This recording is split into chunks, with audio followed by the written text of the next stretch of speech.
داری کی، اللہ کے حکم کو نہیں مانا، نبی کے حکم کو نہیں مانا،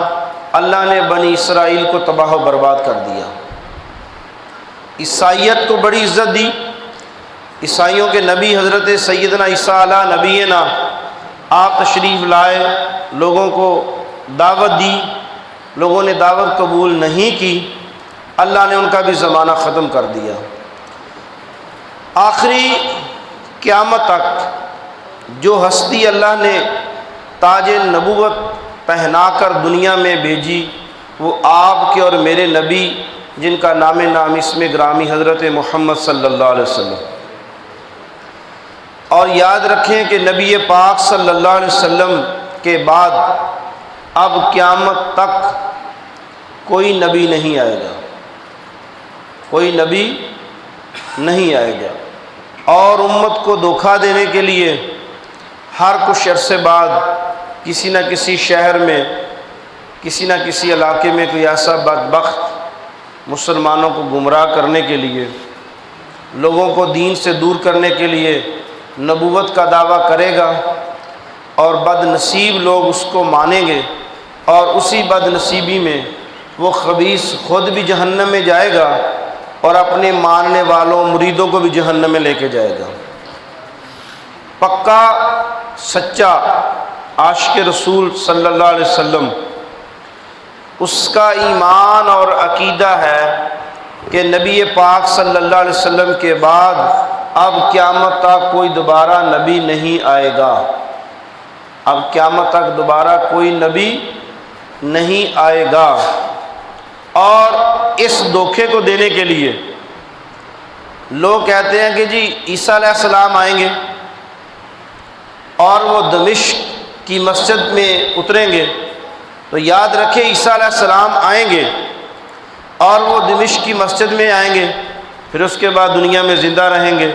وہ یہاں شادی بھی کریں گے، وہ 40 سال دنیا میں گھومیں گے پھریں گے بھی، اور ان کی شادی بھی ہوگی، ان کی بیوی بھی ہوگی، ان کے بچے بھی ہوں گے، پھر وہ دنیا سے تشریف لے جائیں گے، اور رسول اللہ صلی اللہ علیہ وسلم کی جہاں قبر مبارک ہے وہاں پہ آپ سب کو پتہ ہے کہ 3 ہستیاں آرام فرما رہی ہیں، رسول اکرم صلی اللہ علیہ وسلم، اور جہاں پہ رسول اللہ صلی اللہ علیہ وسلم کے کندھے مبارک ہیں، رسول اللہ صلی اللہ علیہ وسلم کے کندھے مبارک کے برابر نیچے کی طرف حضرت سیدنا ابو بکر صدیق رضی اللہ تعالیٰ عنہ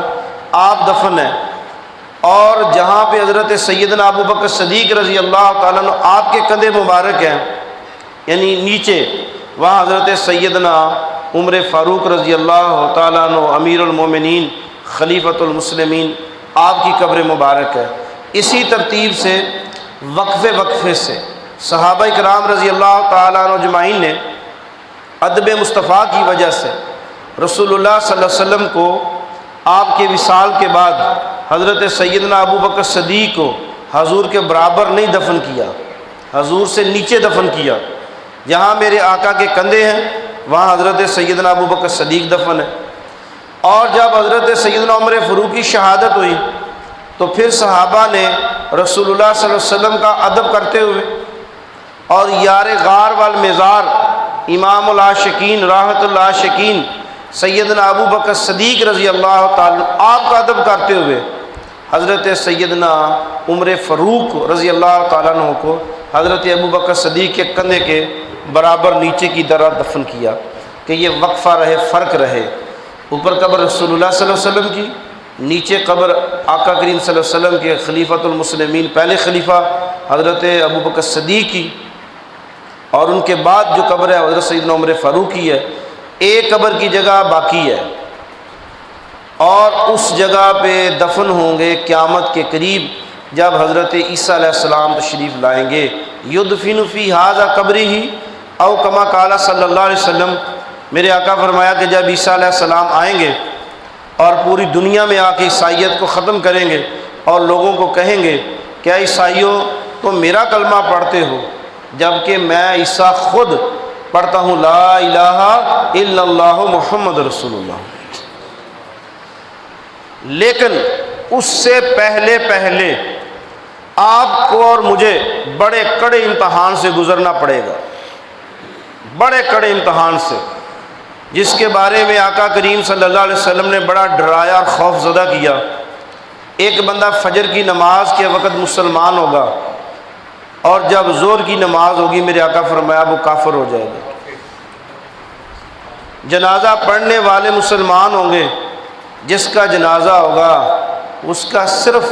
نام مسلمانوں والا ہوگا، لیکن وہ اسلام میں ہوگا نہیں، اسلام سے خارج ہو گیا ہوگا۔ اب اس کو بھی نہیں پتا کہ میں مسلمان ہوں یا میں کافر ہوں، اسے نہیں پتا۔ تو صحابہ رضی اللہ تعالیٰ عنہ اجمعین نے عرض کیا یا رسول اللہ صلی اللہ علیہ وسلم پھر ہم کیا کریں کہ ہمیں پتہ نہیں ہوگا کہ صبح مسلمان ہیں شام کو ہم کافر ہو گئے۔ تو میرے آقا کریم صلی اللہ علیہ وسلم نے فرمایا کہ اس وقت اسلام پہ چلنا اتنا مشکل ہو جائے گا، اتنا مشکل ہو جائے گا کہ آدمی کہے گا کوئی بات نہیں یار، یہ کیا بات ہے، یہ مشکل تو نہیں ہے، اتنی سی بات کرے گا اور وہ اسلام سے خارج ہو جائے گا۔ دیکھا نہیں اکثر جب ہم کہتے ہیں کہ جی فلاں مرزیت فلاں گروہ ملک میں تباہی کر رہا ہے، بربادی کر رہا ہے، تو جو سیکولر لوگ ہیں، اپنے آپ کو پڑھے لکھے لوگ کہتے ہیں، وہ کہتے ہیں یار تمہیں اس سے کیا لینا دینا۔ جیسے آپ کے ملک کے ایک پرانے وزیر اعظم نے کہا تھا کہ جی مجھے ہندوؤں کا رنگ بڑا پیارا ہے، ہندو جب ہولی دیوالی کھیلتے ہیں تو یہ بڑے اچھے لگتے ہیں۔ تو حالانکہ اللہ نے فرمایا صبغۃ اللہ کہ سب سے زیادہ خوبصورت رنگ ہے وہ صرف میرے اللہ کا رنگ ہے۔ اس طرح کی جو گھٹیا بات کرے گا وہ دائرہ اسلام سے خارج ہو جائے گا، اور ان کے ماننے والے وہ بھی اسلام سے خارج ہو جائیں گے۔ اسلام میں جو میں نے آیات مقدسہ پڑھی ہے کہ جتنے بھی دین ہیں سارے دین اللہ نے ترتیب سے نازل فرمائے۔ ان الدین عند اللہ الاسلام، سب سے زیادہ جو اللہ کو دین پسند ہے وہ ہے اسلام۔ آپ لوگ پسند ہیں، مسلمان کلمہ پڑھنے والے پسند ہیں، اور کیا وہ خوبصورت دعا ہے جس کے بارے میں رسول اللہ صلی اللہ علیہ وسلم نے ارشاد فرمایا کہ جو میرا امتی اس دعا کو صبح شام 3 بار پڑھے گا، ذرا غور سے سنیں کہ وہ دعا ہے کیا۔ یہی وہ دعا جو آج ہمارا موضوع ہے کہ جو میرا امتی خوش قسمت اس دعا کو 3 بار صبح پڑھے اور 3 بار شام کو پڑھ لے۔ آقا کریم صلی اللہ علیہ وسلم نے فرمایا مجھے اللہ کی عزت کی قسم، مجھے اللہ کے جلال کی قسم، مجھے اللہ کی وحدانیت کی قسم، کل قیامت کے دن میں اس امتی کو بازو سے پکڑ کے خود محمد صلی اللہ علیہ وسلم جنت میں چھوڑ کے آؤں گا۔ آپ کسی بھی عالم سے پوچھ لیں، میرے نزدیک کہ میں نے کئی ہزار کتب حدیث پڑھی ہیں، میری گاڑی میں بھی ہیں، گھر میں بھی ہیں، میں جب بھی لاہور جاؤں، کراچی جاؤں، اسلام آباد جاؤں، کسی بھی شہر میں جاؤں، یہ نہیں ہو سکتا کہ میرے پاس میں کتابیں نہ خریدوں یا نہ پڑھوں۔ میں ہر مسئلہ کی، ہر مذہب کی، ہر شخص کی کتابیں پڑھتا ہوں کہ اللہ میرے علم میں اضافہ فرمائے کہ میں دیکھوں اس نے کیا لکھا ہے، اس نے کیا لکھا ہے۔ سب سے زیادہ جاندار احادیث مبارکہ میں یہ ہے کہ میرے آقا فرمایا کہ میں اس شخص کو بازو سے پکڑ کے جنت میں چھوڑ کے آؤں گا جو میرا امتی یہ دعا پڑھے گا۔ اور حرم شریف کے اندر جو بیت اللہ شریف میں درس حدیث ہوتا ہے، درس قرآن، وہ ہمارے خانپور کے بہت بڑے جید عالم دین ہیں، اور سریکی بیلٹ ہمارے علاقے کی خوش قسمتی ہے کہ جو آواز حرم کعبہ سے اٹھتی ہے وہ پوری دنیا میں اللہ اس آواز کو پھیلاتا ہے۔ وہ یہاں پاکستان ٹھل حمزہ سے ان کا تعلق ہے۔ میری ان سے جب ملاقات ہوئی تو اسی حدیث پہ میں نے پوچھا کہ یا حضرت اس حدیث میں کوئی یہ شک تو نہیں ہے کہ یہ حدیث ضعیف ہو؟ جہاں جہاں بھی اس حدیث کو صحیح سند کے ساتھ لکھا گیا ہے کہ میرے آقا فرمایا کہ جو میرا امتی اس دعا کو 3 بار صبح شام پڑھے گا، میں محمد عربی صلی اللہ علیہ وسلم بازو سے پکڑ کے جنت میں چھوڑ کے آؤں گا۔ اور میرے بہت سارے دوستوں نے الحمدللہ کئی سالوں سے، میرے بھائیوں نے، محبان نے وہ دعا یاد بھی کی اور میری زندگی کا مشن ہے، اللہ کرے اللہ آپ سب کو وہ دعا یاد کروائے اور اس کو کریں بھی۔ آپ سب قیامت کے دن جنت میں جائیں، اپنے ماں باپ بہن بھائیوں سب کو لے کے جائیں۔ فرمایا کہ 3 الفاظ ہیں، رضیت باللہ، رضیت باللہ، میں اس بات پہ خوش ہوں کہ میرا رب اللہ ہے۔ رضیت باللہ تعالی ربا و بالاسلام دینا و بنبی محمد صلی اللہ علیہ وسلم۔ آسان دعا ہے، اس کا معنی ہے کہ رضیت باللہ تعالی ربا و بالاسلام دینا و بمحمد نبی۔ ایک آدمی 3 چیزوں کی گواہی دے رہا ہے، میں اس بات پہ راضی ہوں کہ میرا رب میرا اللہ ہے،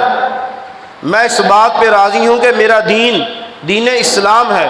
اور میں اس بات پہ راضی ہوں کہ میرا نبی محمد مصطفیٰ ہے۔ کیا خوبصورت دعا ہے اور کیا شاندار دعا ہے۔